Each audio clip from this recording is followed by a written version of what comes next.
So the last part of this is going to be get you from your local Git to GitHub and share your work so that other people can see it. So for example, I have a couple of repositories on my GitHub. This is how I shuffle you into groups for meetings. This is the Django example of work we're doing for the honors computer science. In order to be able to get your work from Git to GitHub, the first thing you want to do is create a remote repository. So I'm assuming here that you've started work on your local machine and started a Git repository there. You may have committed, you may have branched, you may not have committed, you may not have branched, but one way or another, you've started a local Git repository on your hard drive. You don't have to do it that way, but we're going to do it that way for now. So I'm going to go to repositories and I'm going to create a new one. I give it a name, which will probably be pretty much the same as the one you had on your hard drive. You can make it public or private. I'm going to want you to make them public so that we can each see each other's work. Now, this part's important. You want to not check any of this stuff. So you see how it says skip this step? So if you're importing an existing repository, you don't want to do any of this stuff. You can add a README later. You can add a git ignore later and stuff. We'll talk about those, but you want to leave this repository completely empty, or else you're going to have issues in a minute. I've got my completely empty public repository and I hit create. So now it says to do other stuff. I'm going to just leave this the way it is right here and go back to my local repository. So now I'm back in my local Git repository at command line. If you take a look at the GitHub page that came up when you created your empty repository, you should see this create a new repository in the command line box. You've already done some of this. You don't have to worry about initializing, adding, committing, because that stuff has already been done. They're having you create a README, which we'll talk about in a second. This line right here is the one you want, git remote add. Origin is going to be the name you refer to it here. Origin, just like your starting branch is generally called master, your starting remote repository is typically called origin. And then a URL, which should be github.com, followed by your username, followed by the name of the repository that you just created, and .git. So I'm going to paste that at command line, and I'm going to run that. We create a linkage from our local Git repository to the remote Git repository. So now if you weren't logged in, I'm logged in right now into my GitHub page, and so it's not going to give me a hard time about that. But so your next step, now that you've added the origin, the remote repository, so you've got this linkage set up from your local repository to the remote repository at GitHub. The next step to take is to take your local repository and push it out to the remote. So in order to execute this push, we're going to do exactly that, git push origin master. So now when I come back here to GitHub and reload, voila, I can see my master branch is here.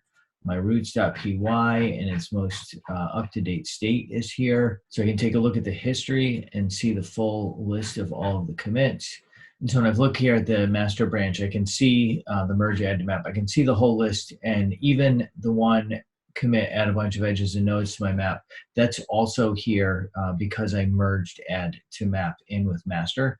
And so even though this commit was only on add to map, because I've merged it, it's still in here. I can take a look at any of these commits. I just click on their hash value here. So you'll also notice on GitHub, they suggest that you help out people who are interested in this repository to understand your project by adding a README.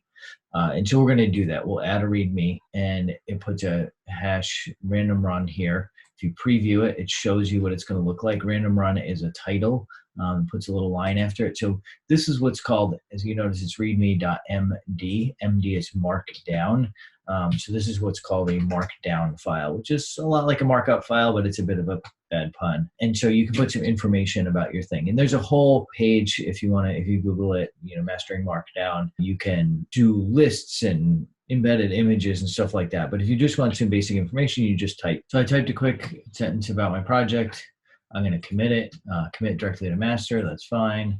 So commit. Now, voila, when you look at the code, you see roots.py and a readme.md. You see a description of the project. This commit is here. When I go back to the command line and look at the log, you'll notice that merge added to map is the most recent commit on my local, but there's a new commit on the remote that's not here on the local. So let's get that there. So git pull origin master. And so again, origin is the name of the remote. Master is the name of the branch that I'm on and the local. So I need to tell it I'm pulling from origin down to master. And then it merges. It says one file has changed. There's 3 insertions. I've added 3 lines, and I've created this file readme.md, the markdown file. So now if I look ls, I've got readme.md. If I do git log voila, create readme, they're now both up to date. So now they match. The basic operations are push and pull. Pull is actually a merger of 2 commands. If you take a look at the cheat sheet, pull is a merger of fetch and merge. You're combining these 2 operations. You fetch it and pull it down to your site, and then you do a merge of the branches. So effectively, when you fetch it, you're pulling down the files, but they haven't been merged into your existing files yet, your existing branch, and then you merge them. Pull does that all at once. If it's an easy merge like this, where I'm adding a new file that wasn't here, it just goes ahead and adds it, and then you're all set. So typically pull is going to be easier. It's only if you have a complicated merge that you should separate the fetch and the merge. So typically you'll just do push to get from your local to the remote, and then pull to get from the remote to your local. The last thing I want to point out is a pull request. So we've seen a push and a pull. So a push is when you've got a repository on your local machine, you push your work up to the remote, and then you pull from the remote back down to your local. But sometimes you'll look at somebody else's work and you want to contribute to that. So this is the most fundamental part of the process of open source coding, is you want to make contributions to other people's code, be that documentation, correcting typos, actual algorithms that you're building into somebody else's work. However you want to contribute to it, the process that you follow there is you find their repository on GitHub, you fork it, you work on it, and then you send them a pull request. The reason why you send a pull request is you can't push your code into somebody else's, or else you have mayhem, right? People need to have some ownership of their own code, and so you can't push your code onto theirs. But what you can do is submit a pull request.